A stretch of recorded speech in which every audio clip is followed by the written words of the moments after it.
Сайн байцгаана уу сонсогчдоо, сайн байцгаана уу үзэгчдээ. Хөгцөнгөр радио хөтөж подкаст Баяр наадмын тусгай дугаараа сонсогч та бүхэнд, үзэгч та бүхэнд хүрэхэд бэлэн боллоо. Та бүхэн сайхан наадаж байна уу? За яг одоо би хөдөө хээр ирсэн энэ ойрын бөчм халуун өдрүүдэд яг ийм гадаа суугаад ярилц гэсэн юм шиг ийм сайхан нартай хуртай өдөр байж таарж байна. За өнөөдрийн Баяр наадмын тусгай дугаарын зочин бол шуулахын өв тээгч Батбэлэгтэй ярилцж байна.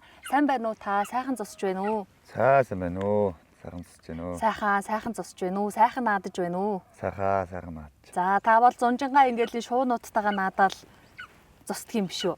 Тий, ер нь манайх тусландаа гарцсан Төв аймгийн Манчри эдийн явах замд. Аха. За таны тухай сонсоод бүргэд сургагч ийм Монгол залуу байдаг гэж сонсоод ер нь ярилцъя гэж бодлоо. Зарим нэг зочд маань бас ярилцлага дундуура бүргэд 40 жил ч юм уу те 30 жил амьдраад ирэхээрээ ингээд яг өөрийгөө шинжилдэг, үд сөдөө шин болгодог, хошуугаа шин болгодог ийм өрмөц шууин гинлээ гэд хит хит удаа жишээ татж байгааг нь би сонсч ирсэн. Тэгэхээр бүргэдийн тухай илүү төлхөө ярина гэж бодож байна.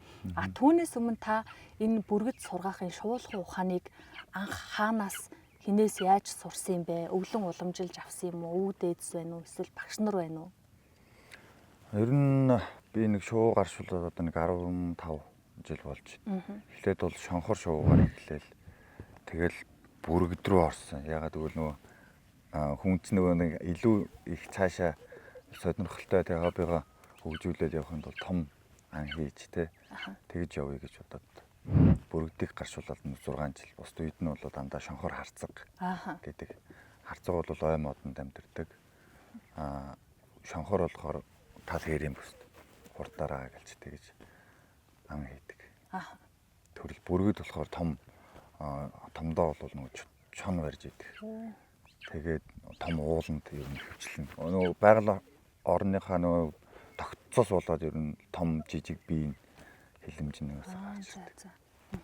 Одоо яг энэ манай Монгол уламжлалд бүргэд гаршуулах, шуулахын ухааны түүхээс их юм бол та хэдийн үеэс хамруулж ямар түүх ярих вэ? Ер нь Төв Азийн өндөрлөг маань шуулахын нэг өв соёл бол яг Монгол нутагт төрдсмөө одоо яг Монголын дэлхийн чэйжэнд байх энэ үеэс үрэн хадны сүг зураг дээр монголчууд бас бүргэд шуулах ухааныг хийж исэн, гаршуулж исэн 13 дугаар зуун. Ер нь бол нэг 6000 жилийн түүхтэй гэж ярьж байгаа судлаачд бол. Тэгэхээр Чингис хааны хамгийн их нөгөө хөгжүүлэлт нь их байсан үе болохоор Хувилан хааны үед бол яг шуулах үе бол яг ихээр 100000 шуулах хүмүүстэй яг ан хэд Хувилан хааны нөгөө сонирхолтой хобби нь болохоор шуугаар ан гөрөө хийх зүйл байсан юм байна. Тэрийг одоо сүүлд манайхан чинь яг 1800 оны үед нэг лам болсон үе шүү дээ. За 60 тэр үедээ ерөөсөө монголчууд бас бүргэдээ тавьсан байт юм байна. Тэгээ тэр манай Баян үлгийнхэн болохоор яг энэ өв соёлоо яг тэр үедээ бол аваад үлдсэн. Одоо хүртэл ингээд тэрийг олон нийтэд таниулаад тэгээ шуулахын ан гөрөө хийгээд бас явж байгаа. За хуучин бол яг энэ шуунууд ан гөрөөгөө хийгээд барьсан ан амьдрал ахуйд нөлөөлөөд яг ингээд үндсэн хүргээ биелүүлээд гэдэг юм уу ингээд байж исэн байна. Одоо яг таны гаршуулж байгаа эдгээр шуунуудын үндсэн үүрэг нь яг юу вэ? За ууламжлалаа авч явж байгаа, тээж явж байгаа, үргэлжлүүлээд үр хүүхэддээ өвлүүлж байгаа гэдэг том агуулга бол мэдээж ард нь байна. Яг одоо өдөр тутамдаа жишээ нь тэнд нэг том бүргэд байгаа юм. Тэр бүргэд гэсэн. Энэ болохоор шонхор гэсэн. Эдлэг шонхор. Тэр бүргэд чадвар нь нисэж хагаад юу барих чадвартай вэ? Ер нь бүргэд бол хамгийн томдоо бол чон байж байдаг. Тэгээд ер нь ерөнхий чинь бол үнэг, хярс, туулай, тарууг гэсэн амтангаар хоолдог. Тэгэхээр бол яг одоо яг гар дээр сургаж байгаа гэхээр нөгөө ам барих одоо тэгтээ нөгөө жуулчд бас үзүүлдэг байхгүй би. Тэгэхээр нөгөө ам барьж байгаа хэсэг тэгтээ нөгөө цус гаргадаггүй болохоор хиймэл өгөөш гэж тийм өгөөшийг татаж нөгөө арьсанд нь буулгадаг. Тэгээ гар дээр бас дууддаг. Тийм. Шонхор болохоор бас ер нь бол хамгийн томдоо бол туулай барьж иддэг. Тэгээ жоохон шуу. Усны шуудыг ер нь хурдаараа гэлж хөөж барьж иддэг. Тийм шуунууд байна. За. Хиймэл ан барихаас яг энэ шонхор шуугаар та жинхэнэ туулаа бариулж ирсэн үү? яг энүүгээр бол бариулж байгаа. Бариулж Урд нь нөгөө тижиж исэн шуугаар бол яг туулаа бариулж. Хийжсэн. Аха. Тижээх гэж байгаа, гаршуулах гэж байгаа, сурах гэж байгаа бүрэгдээ шонхор шувуу, энэ сар шувууга та хаанаас яаж олж ирд юм бэ? Одоо сонгож авахд байглаас одоо байгалийн амьтныг авч байгаа юм чи ямар нэгэн зан үйл ёс төр байдаггүй, сонгож авдаггүй, эсвэл ингээд тусгай тийм хүмүүс байгаа танд ингээд за ингээд гардуулаад өглөө шүү тэдэн жил тижээж байгаад тэдний хугацаанд ингээд буцаагаад байгальд нь тавиараа гэсэн ийм дэг яс байна уу? Тийм бол байхгүй. Яалчгүй өөрөө л яг энэ бүх шуунуудаа барьж тэгээд байгаль дээрээс нь харж таньж ямар чадвартайг нь ямар хүчирхгийг нь сонгож авч тэгээд өрх тавьж барина. Тэгээд өрх янз бүрийн аргаар хавх тавьж гэдэг юм уу. Байгаль дээр нь юу нь явж байгааг нь хараал байж байгаа. Тэгээд ер нь бол Монгол ч одоо нөгөө эзгүй газар ихтэй болохоор нөгөө махчин шуунууд их үүрлж энэ ч үржиж тэгээд нүүдлийн шуу болохоор нүг буцаагаад нүгэд явдаг байхгүй. Тэгэхээр бол олдцол бол бас гайгүй. Ер нь бол яг энэ подкастаа болоод юу яд юм уу? Манай яг энэ аймгийн бүсийн хэмжээнд бол бүргэдэн арай жижиг биетэй. За. Юу нь болохоор Баяуулгийн тал руугаа одоо увс мовс гэд ингээд явах юм бол тэр луг арай том биетэй. Биенийх нь хэмжээс онцлогоос одоо нөгөө барьж идж байгаа амьт нь болохоор том ам барих юм бол арай том биетэй нэг чадварлаг тийм байд. Тэгээд одоо сургаж байгаа шуунуудын нь болохоор нөгөө им шуунууд нь илүү хүчрэхэг дайчин. Тий. Андаа сайн имидийг барьж өрнөж идэг. Шуучд бол. За. Тэгээд эр шуун болохоор хурд ихтэй. Ер нь үүрэн дээрээс нь авахаас илүү нөгөө байгаль дээрээс нь бариул их зүгээр гэдэг. Яг тэгвэл нөгөө ан хийх инстинкт нь өөрт нь суусан байдаг. Үүрэн дээрээс нь авчаар нөгөө ангаа хийж сураагүй болохоор яг хүний гарыг л хараад байдаг гэсэн.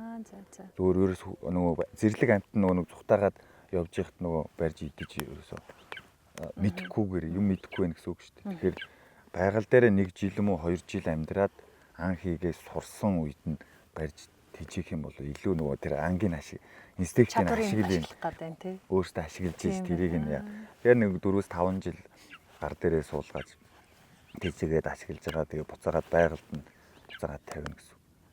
Тавихтаа болохоор ийм бүрэгдтэй газар тэгээд манай Баяуулгийнхан ч гэсэнтэй тэр ёсоор нөгөө хонь гаргаж өгөөд яг бүрэгдэндээ зориулж хонь гаргаж өгөөд бүрэгдийг нь тэр зэрлэг бүрэгдүүд бааш тэрэнд нь хамт тэр бүргэд хонио идээ сууж янгод өөр бус бүрэгд нь ирээд тэгэнгүүт энэ чи хоол нь хувааж идсэн чинь тэгээ тэр авийнхаа ангуудыг зааж өгнө гэсэн үг.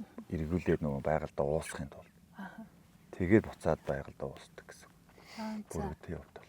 Та яг ингэж өөрийнхөө гар дээр байсан сургасан бүрэгдээ яг ингэж хонь гаргаад байгальд нь авчид тавьж исэн тохиолдол гарсан байна уу одоогоор? Гарсан байна. За ямар мэдрэмж төрж ийн? Одоо хүн байтгаа тавилга хүртэл удаан байж байгаа л тий амтан байтгаа аавчаа тавьчихад юм санах, өрөвдөх магадгүй эмгтэй хүн болоод ойлгоч гэдэг юм уу?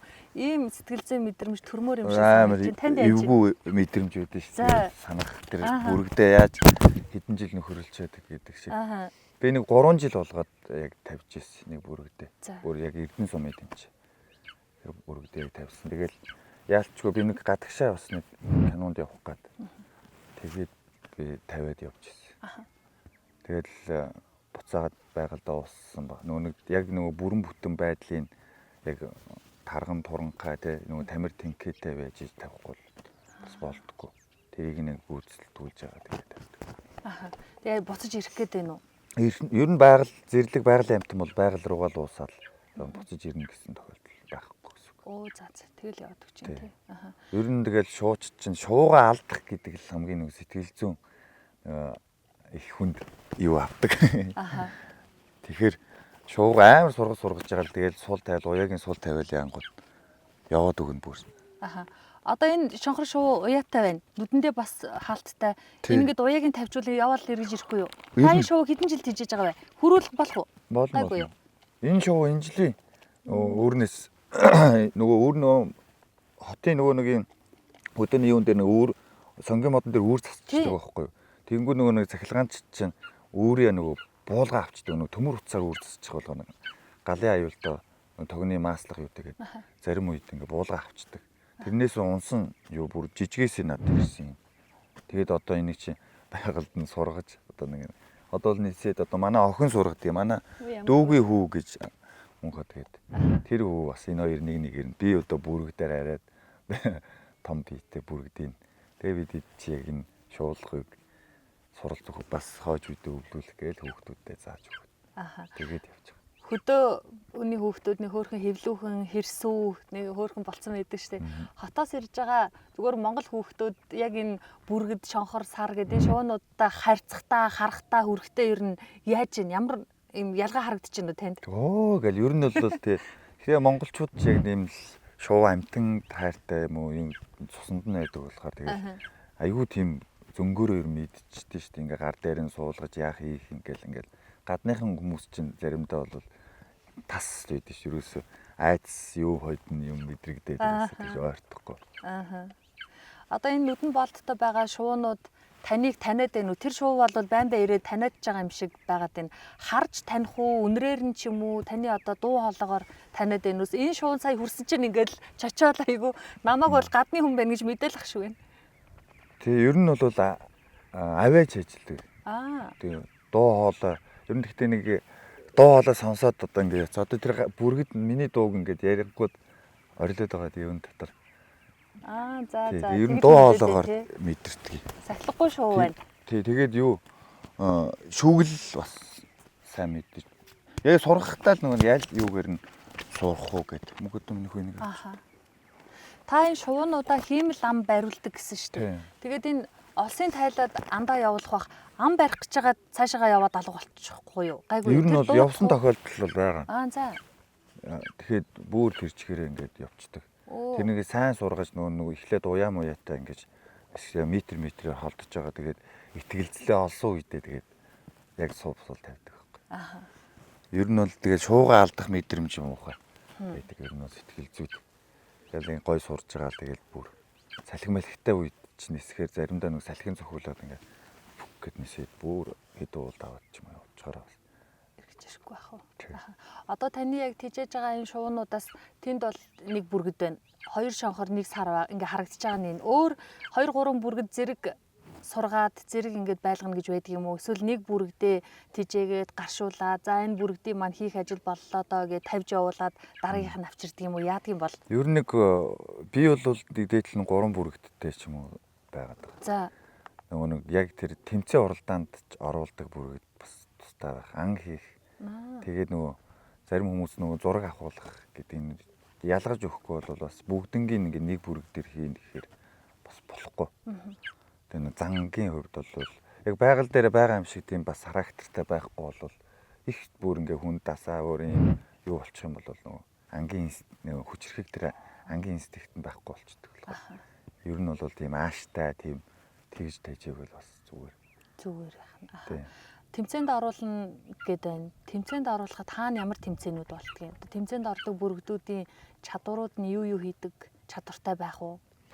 21 аймагаас одоо шуучид гэж ярих уу? Тий. Шуучид оролцох уу?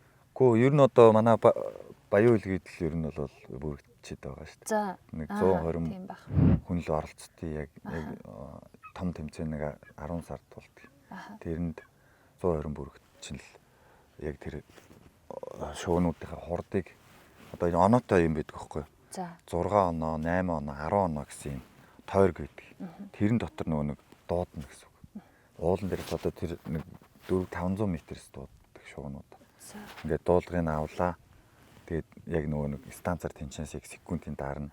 Тэгэнгүүт яг 8 оноо дээр дуудаж чинь хэдэн секундтэй ямар аль юун дээр дуудаж чинь гэдгээр минутаар нь секундээр нь уралд болдог.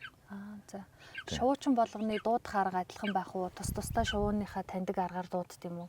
Та одоо тусдаа. За та шуугаа яаж дуудах вэ? Би бол гуглдгийг, гуугалдгийг. Тэгж болох одоо дуурч. Ер нь тэгвэл босоод ирэх юм бол шуу нисгээд байна. Харин шууд тэнцээс нисэн. Тэгээд одоо би та хэд нөгөө шуугаа дуудаж үзүүлэхтэй. Оо ямар гоё. Юу яа.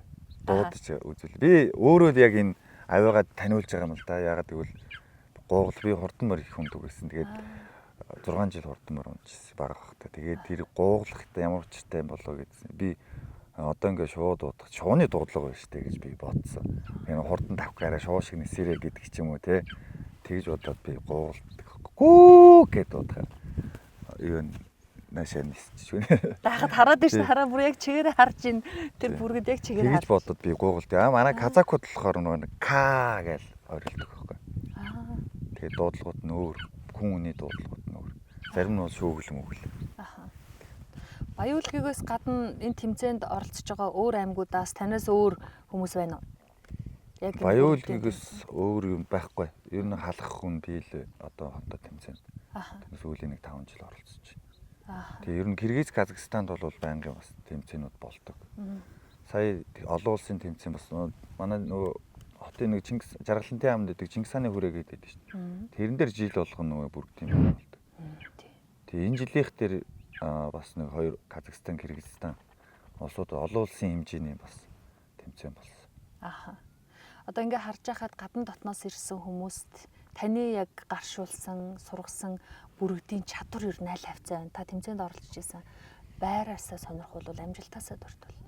Би энэ жил нодлонгийн 25 оны юун дээр Шарнуур гэдэг юун дээр Баяуул гээд очиж тэрэн дээр миний эхний өдөр миний энэ одоо дуурайд байгаа бүргэд 22 секундтай хамгийн түрүүнд ирсэн. 90 бүрэгдчихтэй. Тэгээд 2 дахь өдөр нөгөө минут нараа юу ягаад секунд нараа хойшлогдоод 4-өөр орцсон баха. 4-мөрөөр л орчих шиг болсон. Тэгээ би нэг хот руу яараа тэгээд би нөгөө Баяуулгийн өдөрлөгт нөгөө зохион байгуулж байгаа. Би медаль байна уу гэсэн чинь байхгүй юм шиг байна гэхээр заа тэгвэл явлаа гэд тэгэл яарад наашаа. Хот руу бүрэгдээ энэчээс нэг ачаал очиж оролцож буцаад ирдэг. Машинт. 90 бүрэгтээс эхний өдөр хамгийн түрүүнд орно гэдэг чи одоо маш том амжилт эцтэй. Одоо баг ингэ шувуу гаршуулж байгаа бүргэд чинь хүн болгоны бараг л одоо туйлын зорилго илгүүд тийм. Тий одоо наваш яг эхний өдөр чи би чи амар чи бараг төрүүлт тодорхой миний ард дээр чинь бараг 30 хэдэн секундтэй л байсан чи. 22 секундтэй ирсэн. Тэгэхээр чи маргааш бол төрүүлэх нь тодорхой. Эхний өдөр нөгөө гар дээр дууддаг байхгүй юу? Гар дээр нөгөө морьтой гар дээр дууддаг. Тэрэн дээр сая сүүлийнх нөгөө чаргаа гэдэг казакуудаар хэлэхэд нөгөө химэл өгөөшөнд буудаг. Уг нь тэр нь хамгийн нөгөө юу байхгүй юу? Хордон ирдэг юм нөхгүй юу? Наан барил. Тэр дээрээ жоох удаад дээр нэлээ хальж тэгээд доош шумбаж бууж байгаа. Таны энэ одоо харагдаж байгаа бүргэд уул уснаас шалтгаалаад биеийн хэмжээ том жижиг гэдэг штэ. Энийг дараа нөгөө үзэгчд маань яг нисээд ирэхээр хэмжээг нь харах бах. Яг энэ бүргэд хэмжээний хувьд аль хэсэгтээ орж байгаа вэ? Би болохоор энэ бол жижигдээ ингэж ойрхоноос харж байна. Жижигдээ орж байгаа. Манай дотор байгаа бүргэд бол томдоо орж байгаа. Энэ яг энэ Төв аймгийн ээж хайрхны хэмжээс баригдсан бүргэд. Та барьж авсан уу? Тэ өөрөө барьж авсан. Одоо хэдэн жил болж байгаа лээ? Аль энэ үү? Энэ бүргдийг. Энэ яг бүр ингэж тэмцээнд орох сураагүй арай сургалтандаа л явж байгаа. Одоо би дотор байгаа бүргдийг юу ачив. Нисгэж үү. Энэ бүргдийг одоо сураагүй байхад нь тавьчвал тэр чигээрэл явчих юм байна шүү дээ, тий. Ер нь бол. Бүргдийн тухай нэг ийм яриа байгаад байдаг шүү дээ. Хитэн насандаа ер нь бүргэд хэд насалдаг амт юм бэ? Тэгээ дундуур нэг өөрийгөө яг сэлгээд хамаг үсгөдөө зулгааж хаяад хошуугаа унгаагаад шинэ хошуу ургаад нэг эмэгтэй хүний амьдрал 40 наснаас эхэлдэг гэдэг шиг юм болоод идэх юм уу? Энэ ямар учиртай юм бэ? Тэр бол огт худлаа зүйл. Тийм үү? Тий, огт худлаа. Ер нь хийс үргэлжлсэн юм гэж боддог. За. Яг хөө зүгээр эртээрийн ярианаас нэг алтан бүргэд гээд тийм бүргдүүдийг бас ярьдаг юм билээ. Тийм нөгөө хүчрхэг тийм алтан хаан бүргэд гэж. Тэрийг л одоо төсөөлөхдөө манай монголчууд зарим нь шумшуугаа сольдог яадаг гэж ярьсан юм шиг байна. Тэр бол худлаа гэж би боддتي. Ер нь бол зүгээр тийм хүчрхэг тийм бол бүргэд бол байсан. Тийм хаан бүр би энэ бас Баяуулгийн казак хүмүүс бүргэдчингээс бас асууж ирсэн. Тийм бүргэд байсан уу? Ямар бүргэд байсан бэ тэр. Тэгэхэд нэг юм бас нэг мянгад нэг тохиолдог тийм онцгой тийм чадварлаг тийм бүргэд байдаг. Ер нь 30-аас 35 насалдаг бүргэд. 30-аас 35 насалдаг юм байна шүү дээ. За энд байгаа шуунуудаас нэг шууны нүдэн нээлттэй, бусад шуунуудын нүдэн хаалттай байгаад байна. Тэр сар шувуу гэсэн тийм хуцнуудтэй. Энэ шууны онцлог ямар вэ? Нэг ирмгий бүр нэг тийм шоу харагдаад. Ирэмхий ер нь гэхдээ яг махчин шоу анчин шоу л да. Гэхдээ энэ шонхорыг ер нь шонхор энэ хоёр чинь баг хамт зэрэгцэн амьдэрдэг байхгүй. За. Иж хоолн нэг ихэвчлэн гэхдээ шонхороо даагаж амьдэрдэг.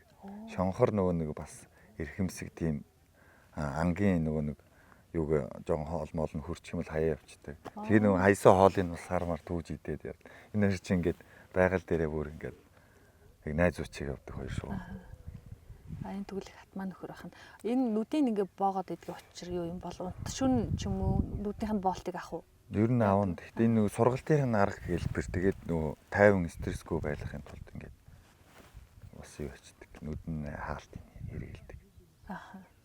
Тэгээ андаа тавихаас өмнө одоо ингээд нүдэн хаалт тавьж байгаа. Нүдний хаалтыг авангууд шууд тэр янлууга. Бас нөгөө сойлт одоо энэний шууг ер нь сурахтаа ер нь юу яа. Хурдмаар уйж байгаа юм шиг юм ингээд дандаа нөгөө биенийх нь нөгөө юуг нь жингийн тааруул. Жин хэр их бүр их таргалчвал бас болохгүй. Их бүр турчвал бас хөх магадaltaй. Тэгэхээр ингээд яг дунд хэлбэрээр нөгөө яг дайчин тийм жохон өсөглөн байлгүй. Тийм яг тэр юуг нь ашигладаг. Аха. Өдөр тутамдаа махаар хооллох уу? Тий. Ямар болсон хоол иддэг юм уу? Болоогүй түүх юм ах идэх үү? Ер нь дан түүхий өөх хүртэл идэхгүй л тийм. Аха. Өөх идэх юм шингээж чаддгүй. Дан яг цул мах идэх, гойны цул мол. Тийм. Тэгээд бас нэг 7 хоногтой нэг ангийн ч юм уу нэг юм дахиа мах, тагтааны мах тэгж өгч нөгөө бас өд ност нь идчихдэг байхгүй. Тэгээд буцаага гуйлахтай дотроо бас цэвэрлждэг. За тэр хайрцагын дотор дахиа байгаад энэ үгсэн нэрээ дахиа байгаад исэн байна те. Хоол нь байгаа юм биш үү? Би бүр гайхаад гэсэн одоо дахиагээ хэлжүүл энэ арай буруудчих юм болов гэсэн хоол нь байгаа юм биш те. Тий одоо нөгөө байгалийн амтан болохоор бас нэг дуртай юм өгөхгүй бол бас болохгүй гэж. Ааха.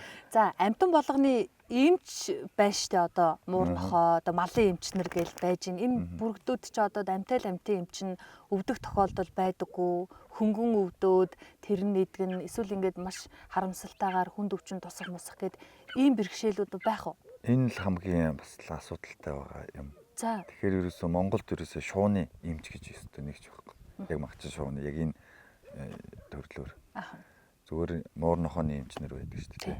Тэгэхээр энэ чинь химзэг ер нь бол нэг бэлтчих юм бол тэгээд идэвхэлт нь удаан.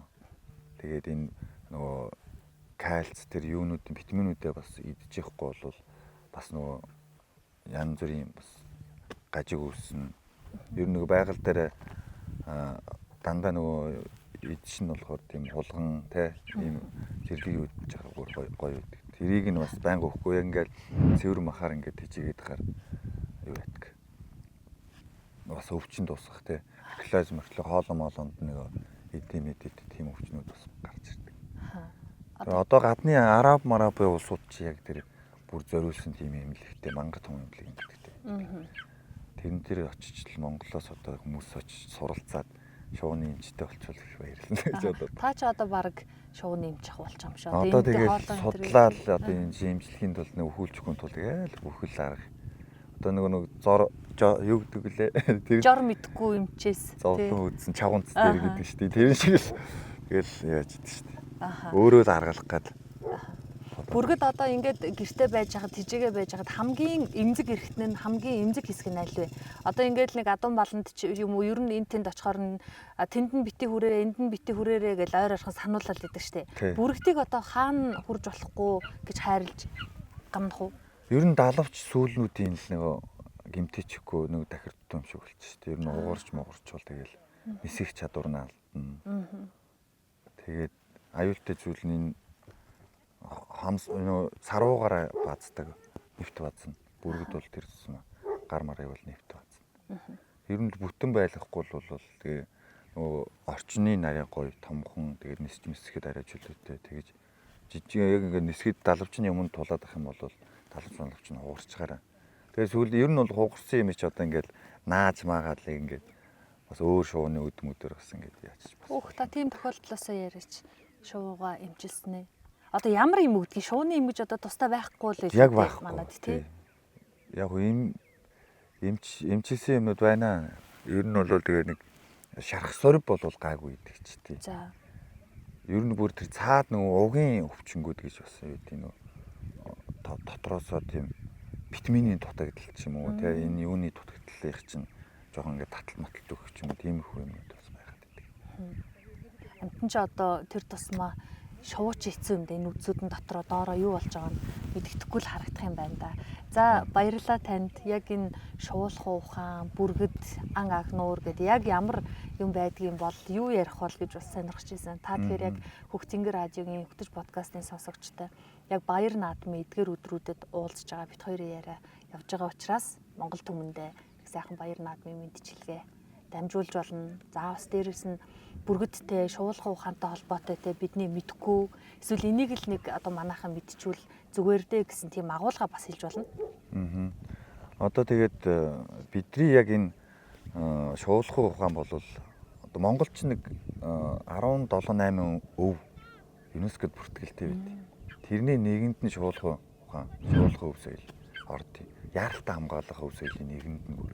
Тэгэхээр манай өвгдээч одоо хойч үедээ өвлүүлэн үлдээх энэ өв соёлоо бас монголчууд бас тээгээ те. Яг энэ гоё мэдрэмжээ мэдрээд. Тэгээд одоо Монголоо төлөөлж гадны улсад очиж шуугаа уралдуулаад те. Тэгээд явах юм бол бас Монголын нэр хүнд Монголын тархлаа те үлдэх болов уу гэж бас боддتي. Тэгээ одоо энэ жил одоо Төв аймгийнхаа наадмын нээлтэнд шуугаа оролцуулж одоо яг стадионы гаднаас ингээд нисээд тэгээд манай охин дээр буух юм. Охин дуудах юм. Тэгээд тийм манай Монголын төрийн бахархал шуу шүү дээ. Тэгэхээр яг тэрийг дуудаж оролцуулъя гэж ярьсан. Тэгээд тэрэндээ бэлтгэлээ хийгээд байж байгаа. Ямар гоё охин одоо хэдэн настай юм бэ? Одоо 11 настай. 11 настай. Хэр хорхос чинь? Хэр эвдүү байна? Ер нь бол тэгтэл одоо төрөгтнөл шуу хажууд нь байсан чинь тэгээд ер нь эвтэй. Ийш тийш би хөдөө гадаа явчихаар хоолчнаа бүгдийн хооллоод нисгээд тэгээд хэдэн наснаас эхлээд одоо энэ тэмцээн уралдаанд оролцох хэрэгтэй байд юм бол хүүхдийн ангилал гэж байдаг юм болов? Ер нь юу байхгүй. Ангилал хүүхдийн ангил гэж байхгүй. Ер нь бол нас хязгаарлалт бол байхгүй гэсэн. Зүгээр яг л дааж чадчихгүй, шуугаа өргөж чадчихгүй. Охин дүгнэлтэйгээл одоо удахгүй тэмцээнд орно гээл явах юм байна да. Орцсон. Шонхрын тэмцээн болохоор энэ Монгол нэх явагдахгүй байгаа. Яг манай шуулахын холбоо бол зарим үед нэг жилдээ хийгээд ер нь бүрэгдэх хөвчлэн болж байгаа. Киргиз, Казахстан одоо тэр Арабын исламын орнууд болохоор яг шонхрын тэмцээнийг бол маш өргөн явуулдаг болсон байна. Одоо чинь шонхрын одоо бол шонхрын одоо энэ эрх зүйн орчин ерөөсө одоогоор шийдэгдэх байгаад байна. Тэгэхээр бас хүмүүс монголчууд бас шонхроо бас тийжээж гаршуулж чадахгүй бас тэр цагдаа магдаа сайгаад ингээ яваад. Би болохоор яг уучраа хийлээд ингээ өв соёлоод хийж байгаа маа энийгаа ингэж монголчуудаа бас түгээж байгаа маа гэдэг байдлаар бол ингээд цагдаа нар ч ойлгоод экологийн цагдаа нар заримдаа нөөс очиж сургалт ордог. Энэ амьтнуудын ялгааг нь хэлж. Тэгэхээр бас ойлгоод ер нь нэг эрх зүйн асуудал нь шийдэх юм бол монголчууд бас яг энэ тэмцээн уралдаанд бас яваад те Монголынхаа талбайг мандуулвал бас гоё гэж боддог. Тийм байна. Одоо энэ шуулахын тэмцээн уралдаанууд болж байхад гадна дотноос ирж байгаа юм тамирчид гэж ярих уу тий шуучид бүргэж шуучид энэ хүмүүсээс туршлага мэдээж хоорондоо судалдаг бах. Та энэ туршлага судалсан нэг хөөх ямар газар би энийг мэдээд авчваа энэ ёстой часисэн юм сонсчлоо шүү гэсэн нэг тийм арга байна уу? Тэгээ ер нь бол шууч яг бинийгээ одоо ч нөгөө хөгжсөн болохоор нэг нэгнийгээ мэдэн тэгэл уулзахаараа ярих юмнууд их энэ тэгжсэн үү гэд хэл ойлголцохгүй ч гэсэндээ тэг баг мэдэрч байгаа юм чи. Тэгээд ер нь бол бидэд бас харцаг шуу гэж бас байгаа. Харцаг шууг бас дайнд бас ашиглаж ирсэн. Монголчууд тэгээд бас исламын тэр орнууд гэсэн тэг дайнд ашиглаж. Яаж ашиглаж ийм гэхээр нөгөө өдөр болгоо нөгөө чүүчл биш үү? Хүн шиг ингээд чүүжлээ. Тэрний нүдэн дээр нь ингээ мах тавьж өгөөд тэгээ хооллоод исэн байгаа байхгүй. Тэгээ олон харцаагаа хооллоо тэгж хооллоо. Дайнд бүгд нөгөө харцаагаа нисгээд тэгээ хүмүүс тэр ч онж харуулж чадахгүй шүү дээ. Тэгэж шууд хүний нүд болж ирсэн. Тэгж нөгөө бас ашиглаж ирсэн. Энийг бас гадны бас хүнээс бас сонсч ирсэн. Тийм байна. Тэгэхээр бас гоё монголчууд те ер нь бол шууны тэр юу арга зайлыг бас мэдрээд яг тактик нь бас те шуучин бас шонхор шуучин яг нууран дээр байгаа усны шуудыг барьж идэхдээ нэг нь үргээгээд нөгөөх нь энэ талаасаа цохиж мохиж ингээд тактикаа бас. Тэр чинь бас дайнд бас эзэн хаан одоо бидний өвгдөөс бас тэрийг нь хараад шилж ийсэн тийм бас байна. Тийм байна. За баярлалаа танд. Яг баяр наадмын өдрүүдэд ийм сонирхолтой үнэтэй ярилцлага өгсөн баярлалаа.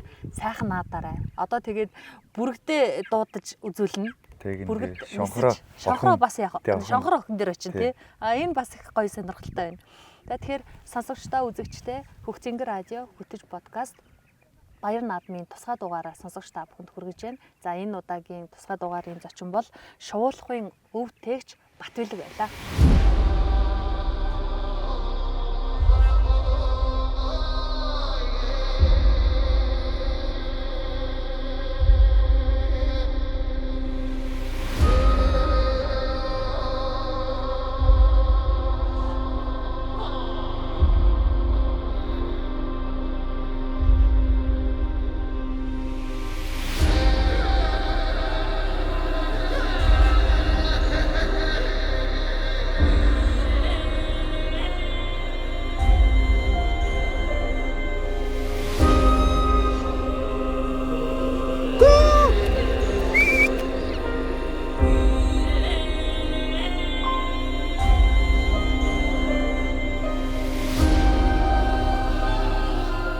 За Монголын ард түмэн сайхан наадаарай.